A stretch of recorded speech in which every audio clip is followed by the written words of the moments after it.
Hey everybody, this is Ed Pogue with My Figure Universe, and this week my guests on the show are Starship Edsel. But I'm going to have each one of them introduce themselves individually and tell you who they are. The floor is yours. Would everyone like to introduce yourselves?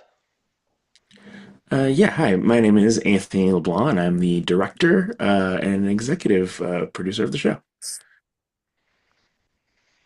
Well, My name hello, is Dylan Anthony. Schaefer. My name's Dylan Schaefer. I am one of the producers and creators of the show, and I also play Commander Russell T. Stillwell. Greetings. Hi, my name's Keely Smith. I play Lieutenant Viale Parr. She's the Chief Security and Tactical Officer on the ship. She's also a Trill, unjoined, not bitter about it, absolutely bitter about it. And if you hear any little noises, it's because my daughter's with me today. So she's just sitting right here.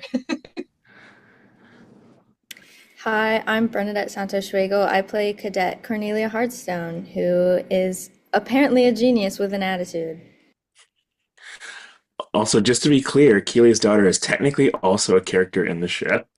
Oh, okay. Well, and my youngest guest ever. So it's going to be a hard record to beat. I'm Yeah. curious about the Edsel. How did the name come about? How was Edsel chosen as a name for this? And I assume would the proper terminology be improv group? Um, it's a good question. Let me answer both of them. I'll start with your first. Okay, Starship Edsel was created in the 90s, sort of during Star Trek's golden age, by Brandon Brylowski, who is the head writer on the show. And he actually created it as a LARP, a live action role play game that he toured to conventions around the country. So the original idea of it was that it was every participant would be assigned a character and they would live out a day in the life on Starfleet's worst ship. That was basically how it was created. And Brandon ran the show as a LARP for years. And one day, um, uh, Starship Edsel is part of Otherworld Theater Company, which is Chicago's sci-fi fantasy theater company. And Brandon came into one of our shows we were producing, and we got talking after the show at the theater, and he gave me his email address because he wanted to get more involved, and his email address was Starship Edsel. Um, and I asked him about it, and he told me, and I thought, well, we've been looking for a Star Trek comedy show. This seems like it might be the ticket. So I met with Brandon separately. I pitched to him doing a partially improvised, partially written improv show based on his LARP, and the rest, as they say, was history. Uh, um, as far as the improv goes, the show is was originally conceived of as being sort of a mixture with storylines written and improvised dialogue. So we consider it to be sort of closer to like a mixture of devised theater and sketch comedy than straight improvisation. But what you whatever you want to call us works for us. Yeah, I'd say it's kind of like Curb Your Enthusiasm meets Star Trek is kind of the way it kind of works, pretty much. So where I there's like a love. loose idea of like what the plot might be sometimes, but we're improvising around that and make discoveries and it can change things depending on how that gets improvised. And then there's a group of people who are on the creative writing team who take that information that got improvised and tried and then augment each new episode using the discovered information as well. So We've had another guest beam in. Would you like to introduce yourself? Yes, hello. My name is Carlos Rivera. I play Counselor Erst, the Klingon counselor as part of the officer exchange program assigned to the Edsel. You look so different without the glasses. Oh, thank you. I got them right here. There we go. Oh, now I recognize you. It's like Superman and Yeah. Clark Kent. That's right. Nice Well, to meet you. Nice to be here. Yeah, nice to meet you as well. My name is Ed, and welcome to the show. I'm asking some questions. The second question I had is for each of you. I'd like let's start with Bernadette and go around. What is your Star Trek story? My Star Trek story, like my character's Star Trek story, right? Actually, no. What brought you No. into like Star Trek? What's your likes? Your what brought you into the universe? I honestly, I didn't really have a choice. My parents are huge, huge Star Trek nerds, so I wasn't allowed to watch TV growing up, but we were allowed to watch Star Trek. So I did all the original series, all the next gens, and I just really grew up with it, and it's stuck ever since. Well, I can't argue with not having a choice. I tried that with my kid. It didn't work out very well.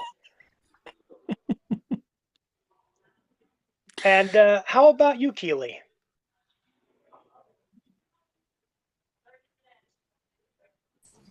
Sorry, she's getting a little bit fussy. Oh no, it's okay. In similar fashion to Bernadette, my mom was a huge Star Trek fan. Oh, it's okay, honey. So my mom was a huge Star Trek fan, and that's kind of where it all started. We watched it as kids growing up. Me and my sister with my mom. It was a regular weekly occurrence. My mom got started on it because, when she was a kid, when the original series came out, she watched it with her mom. And then when TNG came out and Deep Space Nine and Voyager, we watched it with her. So it's kind of like a family tradition in a way. And I remember in 95, because I was old enough, when Voyager came out, and my mom was so excited. She's like, there's a new Star Trek show. So that was the first one I got to watch from beginning to end, all the way through. The TNG and Deep Space Nine, I was a little too young, and so I had to rewatch those. But I had favorite episodes that my mom would record on VHS, and we legally, of course, because that's right. And we'd rewatch favorite episodes and stuff in the house, and that's kind of where it all began. And then as an adult, I rediscovered my love for it. Once it was available on streaming services, I never was able to watch the entire series because my mom didn't have them all recorded. So I was able to sit down and actually go through my own discovery of watching all of them from beginning to end myself. So That's awesome. It's okay, honey. Yeah, you want to watch them too, don't you? My baby's not a fan of Star Trek, clearly. No, Baby skips has some a strong generation. Star Wars opinions. Skip the next generation. Oh, there you go. All right, who would like to go next? Anyone? I'll go. Let's see. I don't remember why I started watching Star Trek. I saw bits and pieces of the episodes of the original series, of course, because they were on syndication at the time. And I don't remember when I started Next Generation, but that's one of the shows that I watched, pretty much the whole thing as it aired. Went to a convention, dressed up as Data once for a Halloween. And then after that, I remember going to the Planet Hollywood in my city for the premiere of Voyager. And my friend, his aunt, dressed him up in an entire Q French judge outfit. And I wasn't. I was just dressed in regular clothes. He was dressed to the nines. And we went to Planet Rock to see Voyager, the premiere. And it was not that good.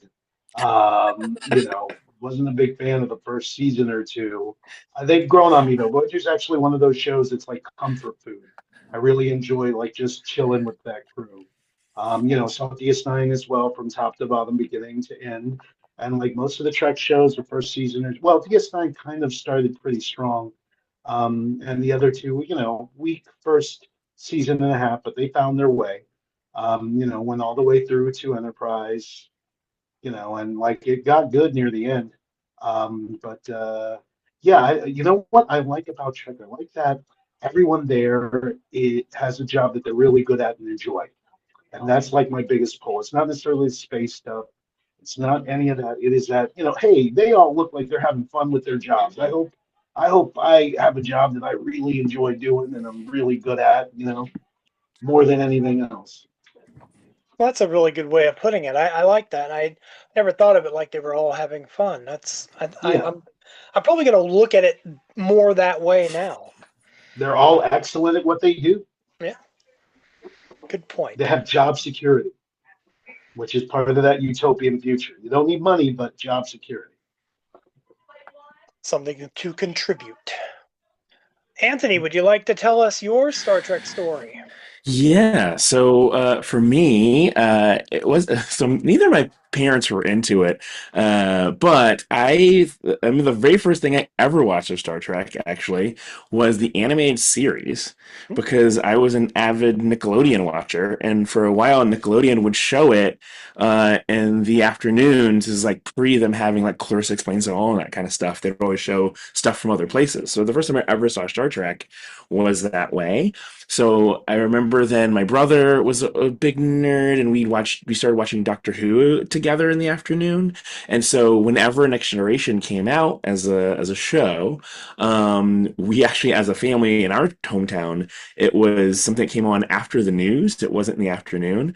So we would, like, the news would come on, then we'd watch Next Generation, and then we watch Showtime with the Apollo after that. So that was kind of like the family. I got to stay up late to As you watch do. Star Trek. Yeah, versus, like, a lot of people were comedians with Saturday Night Live. For me, it was Star Trek. And I also, it kind of then increased when I got to third grade, and I had a teacher who also was a friend of our family who was this uber Trekkie, and like she bought me stuff for Christmas or like things like after I was out of school in her class, she would always buy Star Trek stuff for me. So a lot growing up as a kid, like I had a lot of like the Generations poster was on my wall, and like all kinds of like fun stuff was all over my room because of that, and it all came from Nickelodeon deciding to show the animated series in their syndication You are the push. only person I've ever met that has said the same thing as me, that you found Star Trek the animated series from Nickelodeon. That's how I saw it too. Mhm. No one else. I appreciate that. I do. Dylan, I know you've told the story of the Edsel, but can you tell us your story? Yeah, so my entire family, basically, on my dad's side, is Star Trek fans. So I started watching it when I was really young with my dad. In fact, I remember when I was 4 years old, watching it on TV with him. I think, let's see, it must have been an episode of Deep Space Nine that was airing live, and I remember he told me I had to go to bed, and I was very upset about this. So I realized, however, that I could, from the floor of my bedroom where my door was, I could see into my parents' bedroom just enough to see the TV. So I laid down on the floor, right in the doorway of my bedroom, watching the episode. And my dad, even at one point, got up and walked past and didn't notice me there.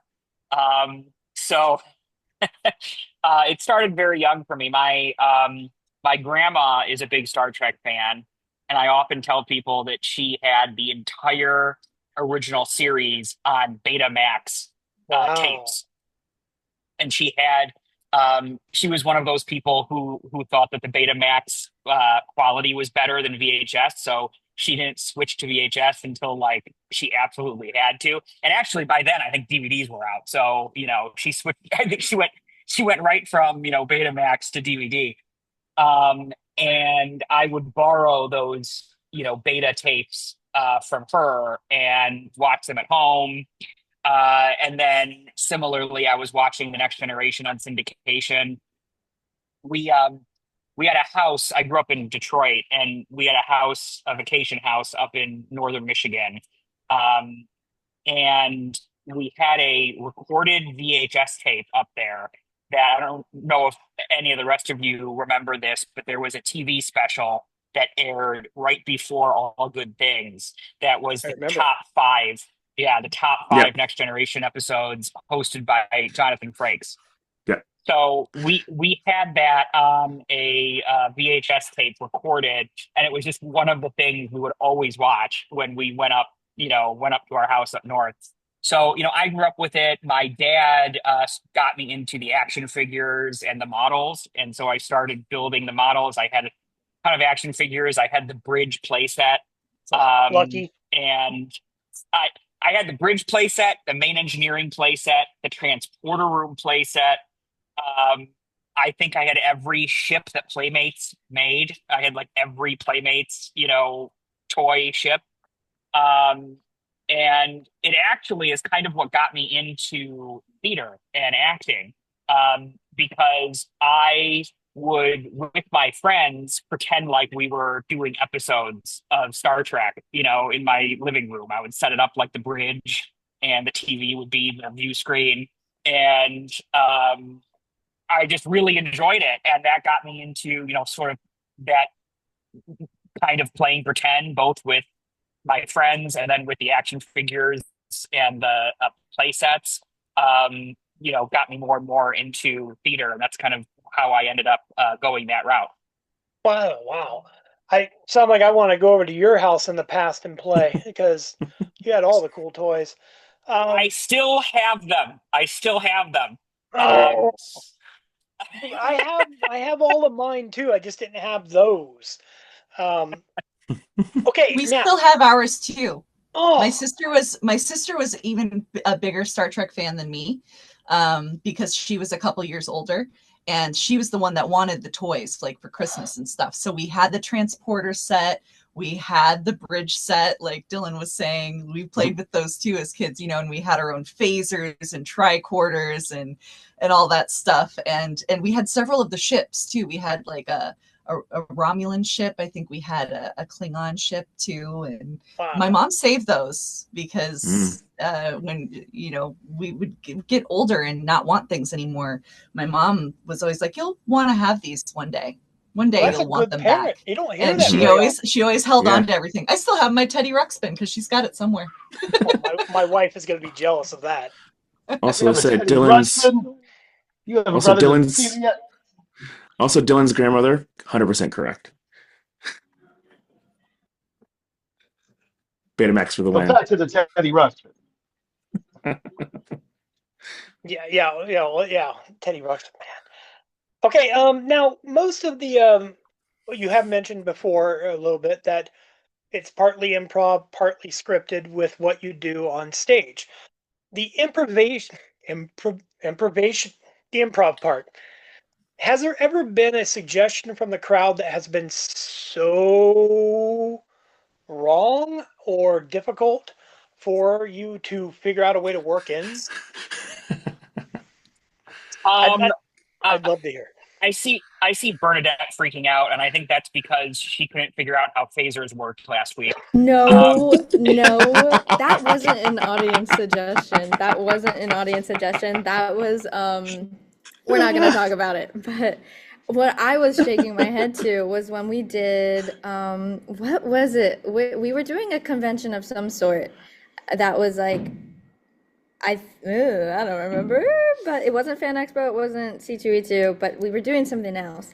And we were supposed to, like, in the episode itself, we were supposed to go to a convention, like we're gonna beam down for shore leave. That was a show for the Star Trek experience. Star Trek convention. Yeah. And I was super excited for it because I was like, we have so much room to do stuff with, like, going to a Star Trek convention as people from Star Trek. And then somebody in the audience yelled out Cats the musical, and I think the general vibe backstage was like, what in the world? How are we supposed to do this? We did it, but I just remember being like, of all the things to say, Cats the musical? Yeah, that was actually a show I played in with them. That was actually the first thing I did with the group, and it went to an Andrew Lloyd Webber Planet convention. I did play all of the other Andrew Lloyd Webber character things from the other side of the planet because I was a person who did know a lot of the musical theater stuff. You know, Anybody else have? Oh, go on, Dylan. I will say that I actually don't think the way our show is formatted that the audience suggestions um, have ever caused too much difficulty, save for maybe some Andrew Lloyd Webber facts. Um, but the way our show works is um, we start off with a couple of suggestions from the audience in the opening part of the show.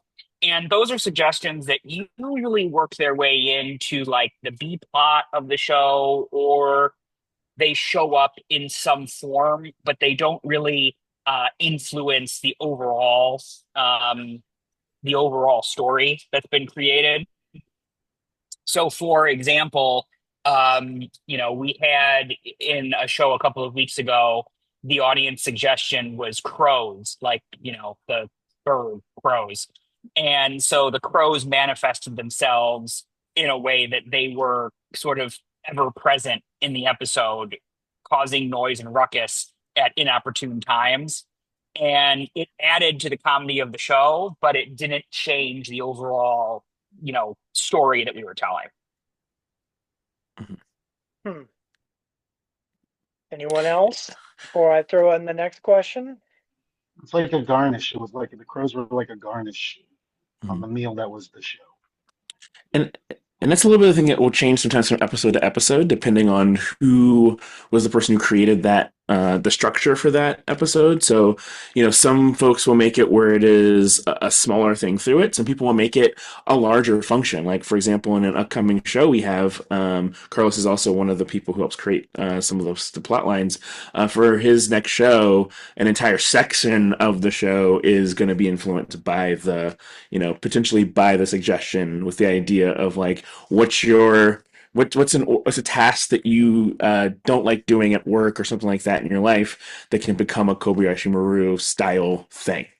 So it kind of goes from episode to episode, but we try and make it where the suggestions do become something that it always hopefully augments versus something that can completely destroy a show. But the thing that is awesome about it, and that's why I say Curb is a good example, is that even though we do have that structure, none of the dialogue is prescribed exactly, and it gets and even how we get from point A to point B can change drastically because that part is improvised and has freedom to try out new things or to adjust it to a certain way, and new scenes will show up that aren't even on that thing that was created to help flesh out the rest of the episode. The one thing I've thought about, I've gone back and I've watched a few performances that are available on YouTube, and I've wondered, okay, how much is structured as to written and improvised and everything else. And I've tried to find, like, was there any spots where, okay, someone has gone off the rails slightly, and without any notification to the other person, but I haven't seen it. You all work so cohesively as a group that I'm not really seeing any spots where there are, like, someone's confused and didn't know what was going to happen. But has that happened?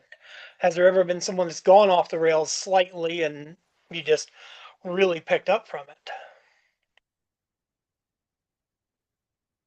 I don't think so, because I mean as improvisers, we're just trained to yes and build on whatever happens. So, even if something throws you off or you're not expecting it, you're just like, okay, well, this is what we're doing now, so let's do this. Let's follow this through until we get to the end of it, and then we'll go back to the beats, or let's interweave this as part of the show now.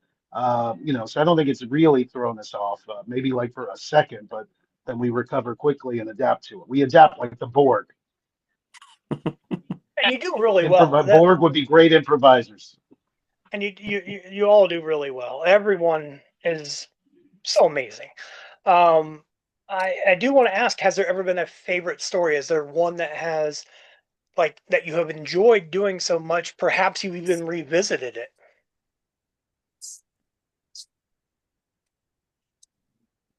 Um, there have been a few standout episodes, and just for your listeners who maybe haven't had a chance to see the show, I just want to tell you kind of how it works. The show is broken down into seasons, just like regular Star Trek, series.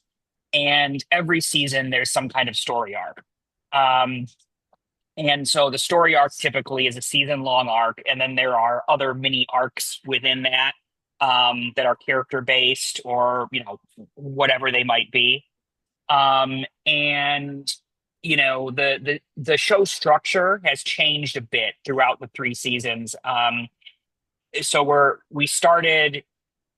The concept was that we were sort of a Deep Space Nine like show, in that the ship was in permanent parking orbit of a vacation planet and called Atlantis. And that was actually Brandon's original concept of the LARP, is that they were aboard a ship that's only purpose was to give tours of a Starfleet vessel, of an authentic Starfleet ship, to VIPs on the station planet. So that's where we started in season 1. Season 2 became of a Voyager spoof, in that we were lost in the elusive 5th quadrant of the galaxy, the Omega Quadrant. And now in season 3, we are back in time in the Discovery Strange New Worlds era.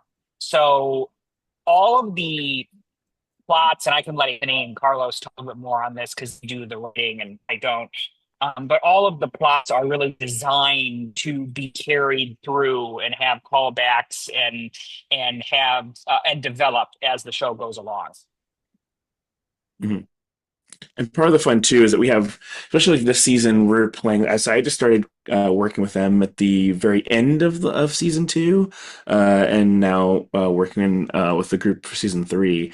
And one of the things that I think is very interesting and fun is that, just like you would on a regular set or a world in which you're creating a show, the creators have hidden some things from that cast, so they don't know things until it shows up, or it shows up in the sheet they get, or maybe at the rehearsal beforehand, or in the show proper. Like, a person might have information that the other cast doesn't know, so that then that is really on stage a true reveal moment, or an honest reaction to those. I think the one disadvantage that we have is, like, unlike Curb, you can spend all that time in an editing bay and edit down a bunch of takes of stuff to get as you improvise something 20-30 times, we got to do it live in front of an audience. And that's kind of the fun high wire part of it that still makes it where it is an improvised show, even though you have some guidelines to it.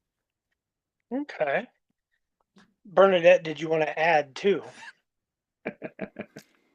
To what was like my favorite show, or to the comment about not telling people something? I'm not really sure. You seemed like you had something you wanted to say, and I was. I mean, one of my favorite episodes was in season 2, when I'm pretty sure it was the captain and the commander, but they got a parking ticket that resulted in like either like if you didn't pay it, you die. And so like the crew had to like learn law and like do a dramatic court scene. It was like what was one of those like judicial shows that are like reality television, but it was like so funny and everybody was so game. Judy, Law and Order. Law and Order. Yeah. Law and Order. It's a really great episode and probably one of my favorites. Blum blum. But I'll say that Bernadette also is not happy that there's a character that's interacting with her that she doesn't know who it is and wants to know really bad. But I'm pretty sure I know who it is. I'm pretty sure I know who it is, but nobody's confirming it. And that's like, oh wow. Carlos?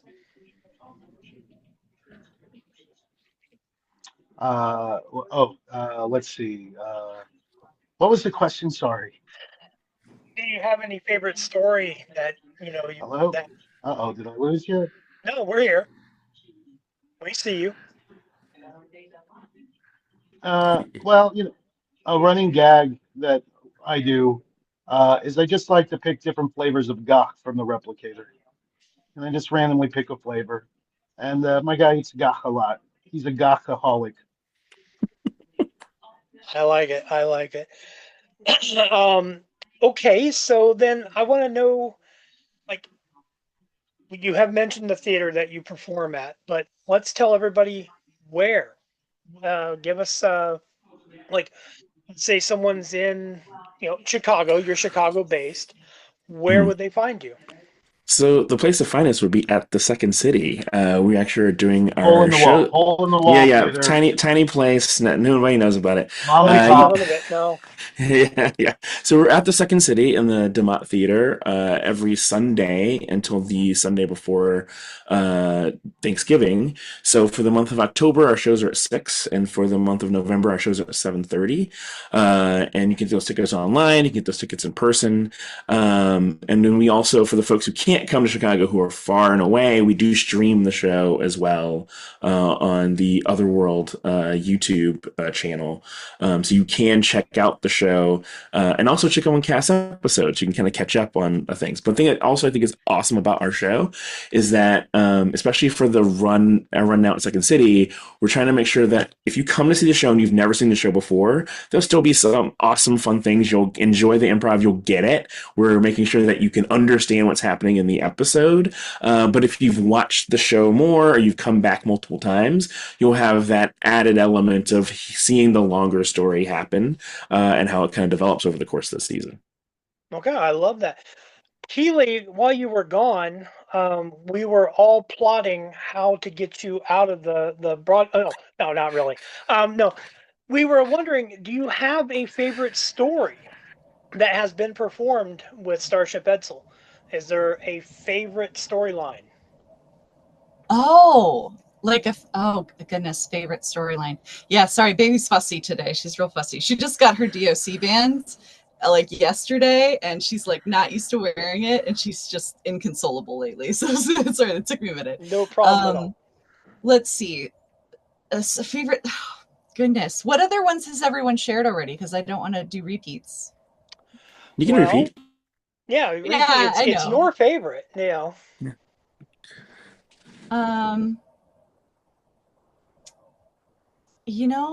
Oh gosh, there's so many things that I enjoy. It's hard to like narrow it down. There's certain, running jokes too that I like. Actually, one we haven't done in a little while that I'm missing is we used to go to the holodeck a lot. We don't go to the holodeck as much anymore. I miss Big Fish Adventure. I miss Carlos coming in with his Cletus. side character Cletus. Because it's like Yeah. one of those every ship has its holodeck program it likes to go back to, and we had Big Fish Adventure, and we'd show up, and Cletus would be there fishing, and it was That's great. our Fair Haven. Big Fish Yes. Adventures are Fair Haven. Yeah, I'm pretty I sure love the that. next convention we do will have it since we have that holodeck. We do have that holodeck episode on deck that might show up at the next convention that we do. Oh, I love that. I love Yeah. that. I hope we do, because we haven't been to the holodeck in a while, so I do miss that. I think one of the things that we currently have running that I'm enjoying is a little bit of the rivalry happening between Commander Stillwell and Reyes, because they're both commanders, except Reyes is commander of the, he's from the 23rd century, and he's joined our ship to kind of keep an eye on us. And they're always kind of trying to one up each other, like we're the same rank, but we don't have the same job, but yet we're always constantly trying to figure out who's the more important person and who's the top, who's on top, and who can pull rank, whatever. And it's pretty fun. I do enjoy that. I'm also really enjoying Mike and Liam's characters together, where Jimmy V has the Lunarian drive personality Lenny stuck in his head constantly, and their banter is amazing. I enjoy that so much. And I mean, I'd be pretty remiss if I didn't say that I really enjoy that Matt Kawa and I, with our characters, his character Topanga and my character Viale, have been doing the, it's the ship romance on the ship. We're the Tom Paris and Belana Taurus of the Edsel, and the drama, and we wrote my pregnancy into the show because I showed up pregnant for an improv show, so we had to figure out how to work that in. And Oversized jackets. Mm-hmm. Yeah. Well, there was a couple of Flowers. jokes that first episode that I showed up pregnant because we took a little break. So between the last episode I was in, I wasn't showing, and then we had a little bit of a break, and then all of a sudden I was 6 months pregnant, and we had to figure out how to explain that. And I really enjoy what the writing team, Anthony, came up with. About like that when we jumped to the past, we had this weird time bubble that happened, and Topanga's Pond Far kicked in, and then all of a sudden, we wake up and immediately I'm 6 months pregnant somehow, and we don't remember why. And it was really fun to play, and there's so much more also with that. There's just I think, Matt and I have been on the show since season 1. So season 1, season 2, season 3, there's been more to discover each season with the relationship, more to play with it. And that's been really fun. And Matt and I have a good time with it. And right now we're throwing around baby names for our fake child because we're trying to figure out like what would her name be. But we specifically kind of wrote her into the story as a girl because Dylan said something one point about we should have your daughter on the show. She should make a cameo. And I was like, that would be great. So, my daughter Calista may make her first stage appearance before her first birthday. Who knows? There you go. Gotta get that SAG card. She's already been on a Head out, podcast. everyone. This has been a pleasure. Bye. Oh, thanks for being Goodbye, here. Bye, Carlos. Oh, my pleasure. My pleasure, everybody. Have a good one. So I wanted to mention a couple things. One, the episode that Bernadette referenced is season 2, episode 12. Okay. It's called Law and Order Special Edsel Unit. And fun fact, that is the only episode where you can see my nipples. So if you want to see that, that's the episode to see it in. For the record, that is not why I said it was my favorite episode. Just putting it out there. I had no idea that was part of the show. I don't remember that. I didn't think that anyone thought that had that episode as their favorite for that reason. However, yeah, I was in like a prison jumpsuit that gets like partially torn off of me at one point. So that's why that happened. Ironically, when I was growing up, my mom always said I was her special Edsel. So I do want to start wrapping up because I've enjoyed my time with you. But Carlos saying goodbye kind of tells me, all right, maybe we should wrap it up. But before we go, I want you, if you could please tell everyone where they can find you, not physically, but like online, since we've already touched on the physical part. Like, where can they follow you? And if you want to share, any information, please do. This is the time, and we'll put all the links down below for everybody. Yeah, I'll go first on that just because I have all the info on hand. So we recently, I know Anthony said that, we perform at the Second City every Sunday at 6 p.m., but every Sunday at 6 p.m. is also when we live broadcast the show on YouTube. So just like a real Star Trek episode, we broadcast the show live, and you can find that on Otherworld Theater Company's YouTube channel. In addition to that, we make appearances at conventions. We are working on, there's a Star Trek convention coming up here in Chicago in November, which we're still trying to work out some details for, but hopefully we'll be able to make an appearance there. And then we are going to be at Starbase Indy in Indianapolis. That is the weekend after Thanksgiving, and we're there every year. Okay. And we will be performing an episode there. The show, because it is separated into seasons, at the end of our season, we usually take a little bit of a break, and then we come back after a few months. So our third season is set to wrap up right before that Starbase Indie show. And then we're hoping to be able to announce when our fourth season will start, shortly after. Awesome. Anyone else? Would you like to share your personal anything? Anybody you want to follow, or just you want people to leave you alone? Well, another fun thing is also following Starship Edsel on Instagram. That's also a great way to see Yes. things about us. The promos gone on there, some videos, any of that kind of information is up there. Oh, Yeah, just Also, there. Nice. I'm sharing a special preview of our upcoming show this Sunday. So this has not been released to the public yet. You are breaking this news right now, Ed. Technically, it's in the past, so it's a time travel thing yeah, yeah, because yeah. by the time it airs, everyone's gonna be like, "Haven't we seen this?" But So yeah, we always list we promote the episodes on Instagram before every episode, and we put up a little promo like this, as well as a little sort of TV guide style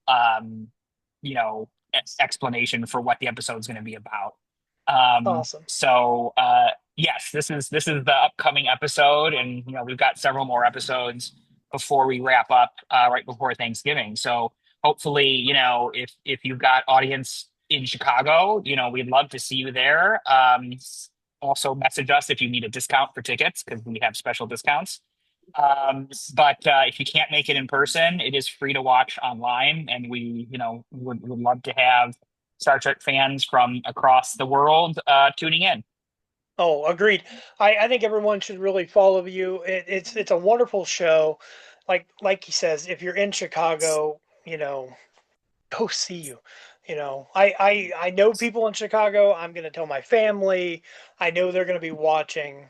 So it's just a matter of you know getting them to listen. But I appreciate everyone's time. I really do. Thank you all so very much for being here and sharing your stories with everyone and promoting Starship Edsel. It's a wonderful, wonderful show. You're all amazing at what you do, and I'm quite thankful for you being here today. Thank you for Thank you. having us. Yeah, Thank you. thank you. Indeed.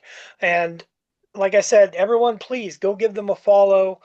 If you're in Chicago, don't sleep on this. Go see Starship Edsel. Tell them I sent you. That would be great. They sent you. Everyone sent you. And thank you guys, everybody. Just a wonderful, wonderful time. It's been wonderful to meet you.